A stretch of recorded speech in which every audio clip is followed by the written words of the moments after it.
نحمده ونصلي على رسوله الكريم أما بعد فأعوذ بالله من الشيطان الرجيم بسم الله الرحمن الرحیم. آج انشاءاللہ تعالی بإذن اللہ ہم احسن البیان کے سلسلے میں سورۃ البقرہ کی اگلی آیت کریمہ آیت نمبر 50 کا ترجمہ اور تفسیر دیکھیں گے. بسم اللہ الرحمن الرحیم. وَإِذْ فَرَقْنَا بِكُمُ الْبَحْرَ فَأَنْجَيْنَاكُمْ اور اذ جب فرقنا، اس میں الگ ہونے کا، جدا ہونے کا، پھر پھٹنے کا معنی پایا جاتا ہے. پھر جب ہم نے پھاڑ دیا بکم تمہارے لیے یا تمہاری وجہ سے البحر سمندر کو، فَأَنْجَيْنَاكُمْ پھر ہم نے تمہیں نجات دی، وَأَغْرَقْنَا آلَ فِرْعَوْنَ اور ہم نے فرعون کی قوم کو غرق کر دیا. یہاں پر ایک چیز ذہن میں رہے، آل فرعون میں ان کے آل کے لفظ میں صرف فیملی ہی نہیں ہوتی، فالوورز بھی اس میں آ سکتے ہیں، فرینڈز بھی، اور بھی اس لفظ کی کئی تفصیلات ہیں. وَأَنْتُمْ تَنْظُرُونَ اور تم دیکھ رہے تھے.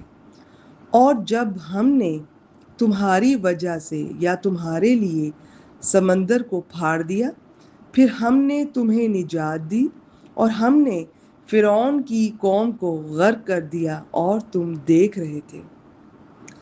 بنی اسرائیل پر بیتے ہوئے تاریخی واقعات چونکہ بہت مشہور اور وہ کیا کہتے ہیں زبان زدے خاص و عام تھے، لہٰذا یہاں ان کا اجمالی ذکر ہی آیا ہے مختصر.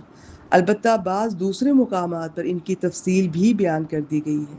انہی میں سے ایک واقعہ بنی اسرائیل کی نجات اور یہ فرعون کے ڈوبنے کا، اس کی غرقابی کا بھی ہے.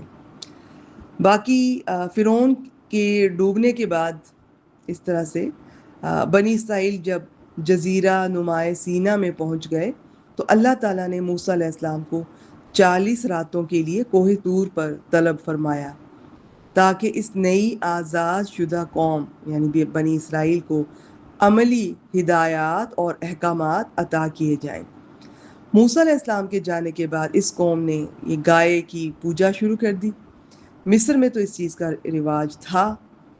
سیدنا یوسف علیہ السلام کے بعد بنی اسرائیل ایک زوال کا شکار ہو گئے اور رفتہ رفتہ قبطیوں یہ فرعونیوں کے غلام بن گئے.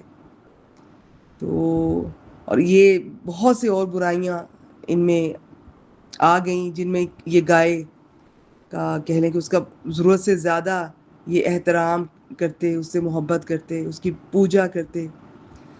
تو فرعون سے نجات پا جانے کے بعد ابھی تک بھی ان کے اندر سے اس برائی کے جراثیم ختم نہیں ہوئے تھے.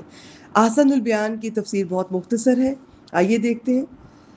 اور جب ہم نے تمہارے لیے دریا چیر پھاڑ دیا اور تمہیں اس سے پار کر دیا اور فرعونیوں کو تمہاری نظروں کے سامنے اس میں ڈبو دیا. سمندر کا یہ پھاڑنا اور اس میں سے راستہ بنا دینا ایک معجزہ تھا جس کی تفصیل سورۃ شعراء میں بیان کی گئی ہے. اور میں یہ بتاتی چلوں کہ یہ احسن البیان جب یہ تفسیر لکھتے ہیں بہت مختصر ٹو دی پوائنٹ اور اوتھینٹک ہوتی ہے.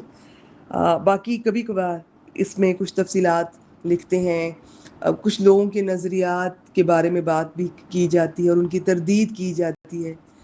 یہ الگ ٹاپک ہے، جتنا مجھے مناسب لگا مختصر اور آسان آج آپ سے شیئر کر دیا. ایک بار ترجمہ پھر آپ کے سامنے رکھ دیتی ہوں.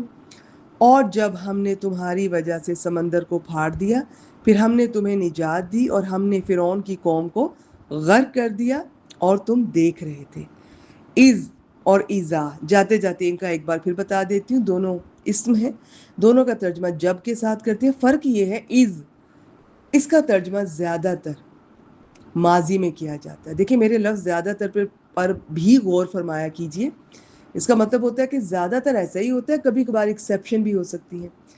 تو اس کا ترجمہ زیادہ تر ماضی میں کیا جاتا ہے اور ایزا کا زیادہ تر مستقبل یا حال میں کیا جاتا ہے. باقی تفصیلات اپنے موقع پر، اور انشاءاللہ تعالیٰ آپ سے پھر کبھی شیئر کریں گے۔ اب دیکھیں فرق یہ بھی میں نے آپ سے شیئر کر دیا۔